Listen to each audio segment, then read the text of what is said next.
राधे राधे दोस्तों, जय दुर्गा माता दी। दोस्तों, तो आज के इस वीडियो में मैं आपको एकादशी की पूजा विधि बताने वाली हूँ। तो चलिए दोस्तों, वीडियो शुरू करने से पहले आप सभी को एकादशी की बहुत बहुत शुभकामनाएं दोस्तों। तो अब वीडियो शुरू करते हैं। धर्मराज युधिष्ठिर कहने लगे कि हे भगवान, मैं आपको कोटि कोटि नमस्कार करता हूँ। अब आप कृपया करके चैत्र शुक्ल एकादशी का महत्व बताइए। श्री कृष्ण कहने लगे कि धर्मराज, यही प्रश्न एक समय राजा दिलीप ने गुरु वशिष्ठ जी से किया था, और जो समाधान उन्होंने किया वो सब मैं तुमसे कहता हूँ। प्राचीन काल में भोगीपुर नाम का एक नगर था। वहाँ पर अनेक ऐश्वर्यों से युक्त पुंडरीक नाम का एक राजा राज्य करता था। भोगीपुर नगर में अनेक अप्सरा, किन्नर तथा गंधर्व वास करते थे। उनमें से एक जगह ललिता और ललित नाम के दो स्त्री पुरुष अत्यंत वैभवशाली घर में निवास करते थे। उन दोनों में अत्यंत स्नेह था, यहाँ तक कि अलग अलग हो जाने पर भी दोनों व्याकुल हो जाते थे। एक समय पुंडरीक की सभा में अन्य गंधर्वों सहित ललित भी गान कर रहा था। गाते गाते उसको अपनी प्रिय ललिता का ध्यान आ गया, और उसका स्वर भंग होने के कारण गाने का स्वरूप बिगड़ गया। ललित के मन के भाव जानकर कारकोट नाम नाग ने पद भंग होने का कारण राजा से कह दिया। तब पुंडरीक ने क्रोध पूर्वक कहा कि तू मेरे सामने गाता हुआ अपनी स्त्री का स्मरण कर रहा है, अतः तू कच्चा मांस और मनुष्य को खाने वाला राक्षस बनकर अपने किए कर्म का फल भोग। पुंडरीक के श्राप से ललित उसी क्षण महाकाय विशाल राक्षस हो गया। उसका मुख अत्यंत भयंकर, नेत्र सूर्य चंद्रमा की तरह प्रदीप्त तथा मुख की अग्नि करने लगी। उसके नाक पर्वत के कंदरा के समान विशाल हो गई, और गंधर्व पर्वत के समान लगने लगी।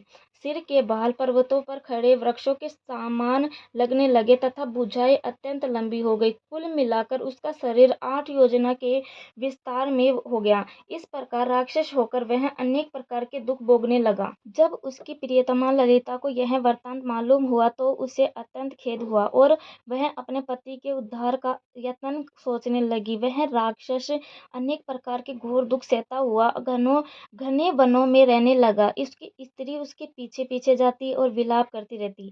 एक बार ललिता अपने पति के पीछे घूमती घूमती विंध्याचल पर्वत पर पहुंच गई, जहां पर श्रृंगी ऋषि का आश्रम था। ललिता शीघ्र ही श्रृंगी ऋषि के आश्रम गई, और वहां जाकर विनती भाव से प्रार्थना करने लगी। उसे देखकर श्रृंगी ऋषि बोले कि हे सुभज्ञ, तुम कौन हो और यह किस लिए आई हो? ललिता बोली कि हे मुने, मेरा नाम ललिता है। मेरा पति राजा पुंडरीक के श्राप से विशालकाय राक्षस हो गया है। इसका मुझे महान दुख है। इसके उद्धार का कोई उपाय बताइए। श्रृंगी ऋषि बोले कि गंधर्व कन्या, अब चैत्र शुक्ल एकादशी आने वाली है, जिसका नाम कामदा एकादशी है। इसका व्रत करने से मनुष्य के सब कार्य सिद्ध होते हैं। यदि तुम कामदा एकादशी व्रत करके उसका पुण्य फल अपने पति को दे दो, तो वह शीघ्र ही राक्षस योनि से मुक्त हो जाएगा, और राजा का श्राप भी अश्वमेव शांत हो जाएगा। मुनि के ऐसे वचन सुनकर ललिता ने चैत्र शुक्ल एकादशी आने पर उसका व्रत किया, और द्वादशी को ब्राह्मणों के सामने अपने व्रत का फल अपने पति को देती हुई भगवान से इस प्रकार प्रार्थना करने लगी कि हे प्रभु, मैंने जो यह व्रत किया है उसका फल मेरे पति देव को प्राप्त हो जाए, जिससे वह राक्षस योनि से मुक्त हो जाए। एकादशी का फल देते ही उसका पति राक्षस योनि से मुक्त होकर अपने पुराने स्वरूप को प्राप्त हुआ। फिर अनेक सुंदर वस्त्र आभूषण से युक्त होकर ललिता के साथ विहार करने लगा। उसके पश्चात वे दोनों विमान में बैठकर सर्वलोक चले गए। विशिष्ट मुनि कहने लगे कि हे राजन, इस व्रत को विधि पूर्वक करने से समस्त पाप नाश हो जाते हैं, तथा राक्षस आदि की योनि से छूट जाती है। संसार में इसके बराबर कोई और दूसरा व्रत नहीं है। इसकी कथा पढ़ने या सुनने से वाजपेय यज्ञ का फल प्राप्त होता है। जाप के लिए शुभ मंत्र।